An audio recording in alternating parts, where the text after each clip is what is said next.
Diretso na tayo sa nangyari sa play na ito sa isang possession ng Los Angeles Lakers player Jeremy Lin kasama ang isang Kobe Bryant. May isang sandali na kinagulat ng maraming fans. Imbes na ipasa ang bola kay Kobe, winave off ni Lin si Kobe at siya mismo ang tumira kahit bantay siya ni Chris Paul. Para sa maraming nanonood parang kabaliwan yun, pero may dahilan pala si Lin. Ganito ang nangyari. Habang humihingi ng bola si Kobe laban kay Chris Paul, hindi niya napansin na paparating sa likod niya si Blake Griffin para tumulong sa depensa.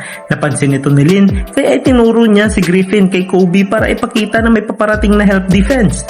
Pagkatapos mapansin ni Kobe ang sitwasyon, itinuro naman niya sa kabilang side ng court, ibig sabihin baka may kakampi na libre. Pero may problema.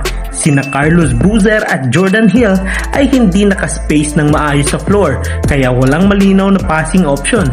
Dahil dito nagdesisyon si Lin na siya na lang ang umatake. Nagsignal siya na mag-clear out ang mga kakampi para magkaroon siya ng espasyo, pero maling nabasa ni Kobe ang signal. Akala kasi niya ay humihingi si Lin ng screen. Hindi na ito naging mahalaga. Umatake na lang si Lin papuntang kanan at kung kilala mo ang laro niya, paborito talaga niyang pumunta sa right side. Kahit mahirap ang tira, naipasok niya ang 3-pointer laban kay Chris Paul. Pagkatapos ng play, ipinaliwanag ni Lin kay Kobe ang nakita niya. May kita sa usapan nila na sinasabi ni Lin na nasa likod mo si Blake. Tapos ipinakita rin niya na gusto niyang mag-clear out si Kobe para mabigyan siya ng space. Mukhang parang nagsusuri pa si Lin habang nagpapaliwanag, pero binigyan siya ni Kobe ng signal na okay lang.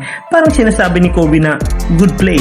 Sa madaling salita, hindi ito pagiging pasaway ni Jeremy Lin.